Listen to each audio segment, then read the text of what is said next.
गरीब ब्राह्मण और सेठ की कहानी। किसी गांव में एक गरीब ब्राह्मण रहता था जिसका नाम सुमन था। सुमन शुरुआती दिनों में बहुत ज्यादा अमीर तथा बहुत ज्यादा नेक दिल इंसान था। हालांकि वे अभी भी एक नेक दिल इंसान ही थे, लेकिन उन्होंने इतना दान किया है कि वे खुद ही गरीब हो गया था। लेकिन फिर भी गरीब ब्राह्मण कभी अपने दानी होने पर घमंड नहीं किया था और वे हमेशा से ही दान करता रहा था। अब वे बहुत ज्यादा गरीब हो गया था, लेकिन फिर भी वे अगर एक रोटी भी दान करने के लिए मिल जाता तो वरदान करने से पीछे नहीं हटता था। ब्राह्मण एक ऐसा दानी था जो कि अपनी दान करने के लिए खुद ही गरीब हो गया था। आपको बता देंगे, सुमन ब्राह्मण सोचा था कि हम इतना ज्यादा दान करूंगा तो भगवान मुझे जरूर मदद करेंगे। लेकिन फिर भी काफी दिन बीत जाने के बाद उनका कोई पुत्र या पुत्री नहीं हुआ था। फिर भी वे हमेशा से भगवान के नाम पर दान करते आ रहे हैं। आपको बता दें कि सुमन ब्राह्मण की उम्र बहुत ज्यादा हो गई थी और वे बहुत ज्यादा बूढ़े हो चुके थे। उनके पास खाने पीने के पैसे नहीं बचे थे। आप उनसे किसी भी तरह का काम नहीं हो पाता था और किनो बात तब भूख मारने की हो गई थी। तभी दूर गांव में ही किसी ने कहा कि एक सेठ है जो कि ईमानदारी खरीदता है, उसके बदले में वह सारा धन दौलत देता है। सुमन ब्राह्मण सोचा कि मेरे पास तो बहुत सारा ने किया है, मतलब कि बहुत सारा ईमानदारी है जिसे बेचकर हम कुछ ना कुछ खरीद लेंगे। कंजूस सेठ की कहानी। वह ब्राह्मण उस सेठ के बारे में पता करता है और उसी सेठ के पास जाता है अपनी कुछ ईमानदारी भेजने के लिए। जैसे ही वह घर से निकलता है, उसकी पत्नी ने 4 रोटियां बनाकर देती है कि रास्ते में अगर उन्हें भूख लगे तो उन्हें खाकर फिर आगे का रास्ता तय करें। जब वह ब्राह्मण कुछ दूर निकल जाता है तो पहाड़ी पर उन्हें एक तालाब मिलता है। वह तालाब पर बैठ जाता है और उसी तालाब पर आराम करने के बाद उसी तालाब में स्नान करता है। फिर वे ब्राह्मण अपनी वही 4 रोटी निकालकर खाने लगता है। तभी उसके सामने एक कुत्ता आ जाता है। जैसे ब्राह्मण अपनी रोटियां खाने के लिए खोलिए ही थे कि एक कुत्ता उसके सामने आ जाता है और कहता है कि मेरे बहुत सारे बच्चे भूखे हैं, क्या आप मुझे इन रोटियों को दे सकते हैं?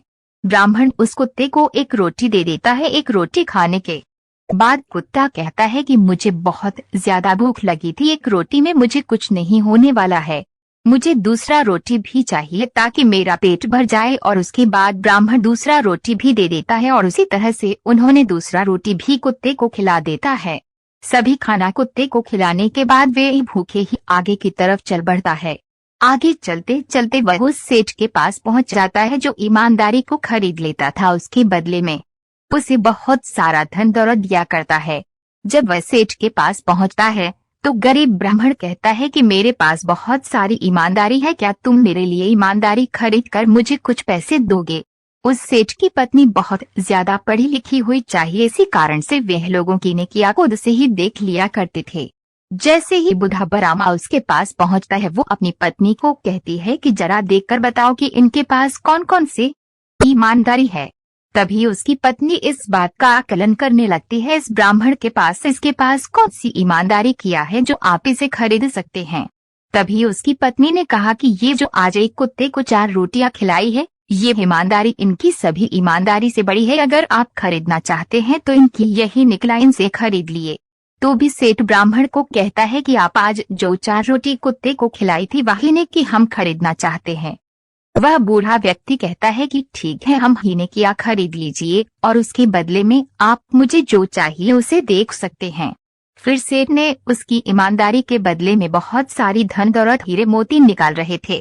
तभी वह ब्राह्मण कहता है कि रहने दीजिए, मुझे किसी प्रकार का कोई भी धन दौलत नहीं चाहिए, न ही मैंने ईमानदारी को आपके पास भेजूंगा। उसके बाद वह सेठ कहता है कि ठीक है, आपकी मना रही, आपकी मर्जी, आप भेजें या ना भेजें इसका फैसला आप कर सकते हैं। फिर वे जिस रास्ते से गया था उसी रास्ते से वापस आने लगता है। रास्ते में वही तालाब दिखता है जहां पर उन्होंने रोटियां खाने के लिए रोटियां निकाला किया था। ब्राह्मण जब उस तालाब पर पहुंचता है, उन्होंने वहां से पत्थर के टुकड़े तथा बहुत सारी लकड़ियां योगदान आपके किनारे पड़ा हुआ था, उसे अपनी रुमाल में बांध लेता है और घर लेकर चला जाता है।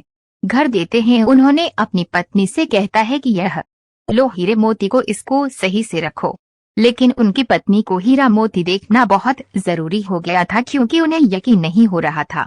जैसे ही ब्राह्मण किसी काम से बाहर घूमने के लिए जाता है, वैसे ही उसे पत्नी रुमाल को खोलकर देखने का प्रयास करती है। जैसे वह उस रुमाल को खोलती है और देखती है तो वह आश्चर्यचकित रह जाती है, क्योंकि उसमें बहुत सारे हीरे मोती इत्यादि इत्यादि महंगे महंगे सामान थे।